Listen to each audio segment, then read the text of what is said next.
Welcome back to week one's video lectures for Business Ethics, Lehman College, Fall 2023. In this video, we're going to talk about the detailed instructions for your main two types of assignments throughout the semester. These alternate week to week. 1 week you'll do the group discussion, the next week is homework, the third week you're back to group discussions. For the very first week, we're going to do this group discussion.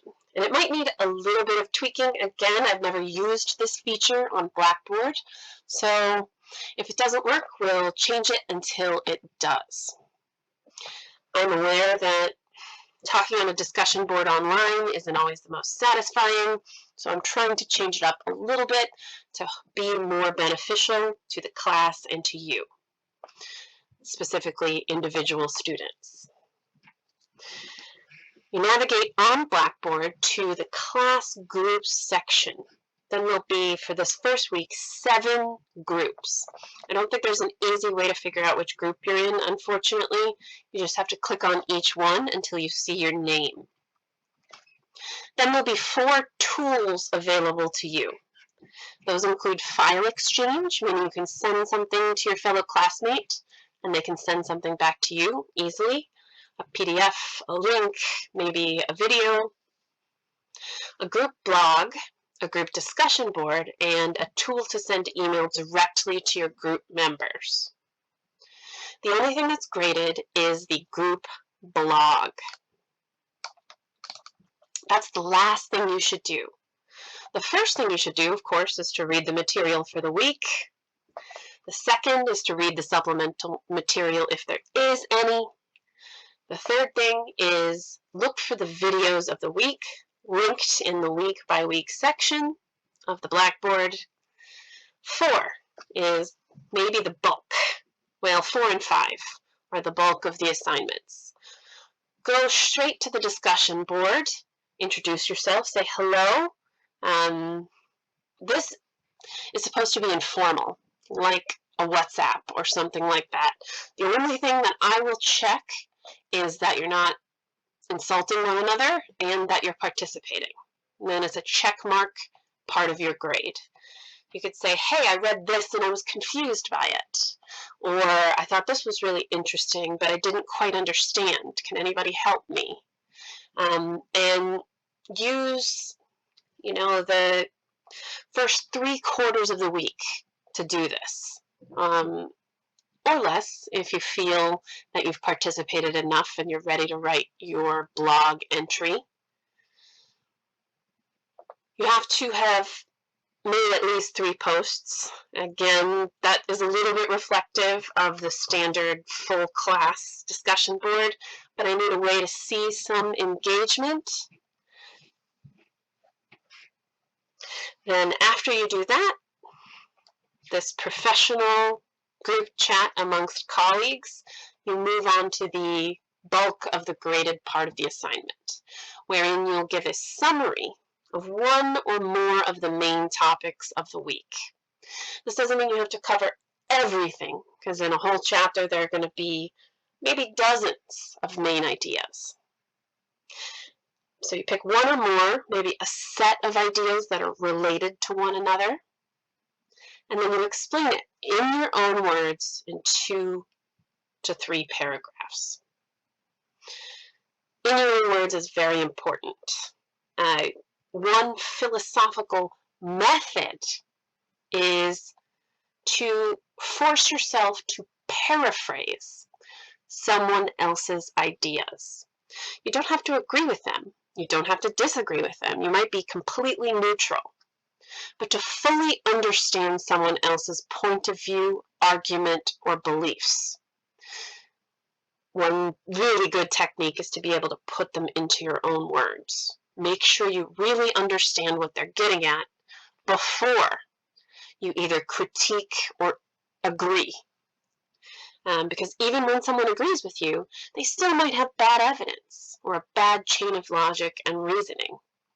And as people who are striving to be the best that we can, we want to make sure that our beliefs and our actions are the best that we can do.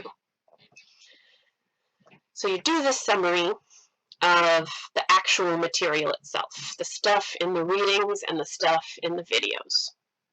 Then, in the last 1 to 2 paragraphs, you talk about the discussion that you had with your group members. You're responding to the material. Hey, this is what I thought of it. This is what someone else in my group thought, and it changed my opinion, or it didn't, and here's why. And that's what I want to say is the core of all of our assignments, asking why. Why does this person believe this? Why is this important to ethics? Why is it important to me at all? Why did they define this thing in a certain way? Always try and dig down deeper. This is the rubric of how I grade. Every assignment, discussion, and homework is worth 10 points. If you turn in a sincere effort, meaning it's connected to the material at least a little bit, I know you looked at it, and it's not plagiarized, you automatically get a 4 out of 10. Here is how the remaining 6 points are broken down. 2 points for a minimum of 3 discussion posts. So if you fulfilled the brief, you posted at least 3 times on the group discussion board, you get those 2 points. So now we're already up to a 6 out of 10, passing. 4 points for the written blog entry, which I can further break down into this. 1 point for identifying a main topic or a couple topics clearly and accurately in your own words. It doesn't have to be perfectly accurately, but it does have to get the gist. 2 points for explaining the evidence, supporting or describing the main point, again in your own words, and 1 point for your response. So again, I don't expect perfect accuracy or grammar, but I do expect full sentences and connection to the course material. This first week, it's just a question. How do we balance profit and ethics when we know that the whole point of having a business is to make profit, at least under the way that we do capitalism in the West and increasingly globally right now. In the future, we're going to do more case studies. We are going to think about the supplemental material more. So it's going to be slightly different, every group discussion assignment, but not that different. When we do a case study, I want you to think about what the point of the case study is. What's the main idea? What are they trying to get across? How do you judge what the people involved in the situation did? How would you have done things differently? But for this week, I give you the example of what's due this week. You first read the chapter in the book, you'll see that the main theme or themes of this chapter is an explanation of ethics itself, sort of generally. We save the more in-depth stuff for next week. They define stuff and how we might bring back together the main goal of business, profit, and one of the main goals in life for many people, being a good person. Now, I always get this sort of question when I'm teaching business ethics or regular old ethics. What about people that don't care? What about people that don't participate, that don't want to be a good person, that just want to be successful however they define it? And my answer is those people are always going to be out there. You have to decide for yourself if this part of the world and identity is important to you. We're going to make a case that it's important to the wider world, but you don't necessarily have to agree with it. We do see corruption and greed every day when we turn on the news, in the United States, in other countries, in business, in not-for-profits, in government. We see it everywhere. The profit motive is incredibly strong in our culture, and I make no moral judgment about that. Not right or wrong or neutral, just a fact. It is. It's there. So what do we do with that? What do we do with that when we're trying to take that motive and also think about the ethics of our actions and our company's actions? This is the gist or the heart of what I want you to think about for the group discussion this week. And the chapter talks about it as well. So don't just give, remember, your belief structure with no evidence whatsoever. First, we look at how the book defines ethics and how it tries to convince us that they matter, even competing with the profit motive in business. Then, after we describe the viewpoint, can we give our responses and our belief systems? I want you to think in everything you write this semester. Am I being clear and direct? Am I providing evidence and explanation for the main points? And how is the person I'm reading trying to convince me of something? I don't want academic speak. It's a short assignment that you can get away with 3 short paragraphs if you have the right content in which you are very direct. This is the main idea. This is how they explain it. This is my response. So remember to identify concepts and tell me what they are in your own words. Explain why. Always ask why until you get to the bedrock of things, or as close as you can get. And always remember to tie whatever you're talking about back to the course materials.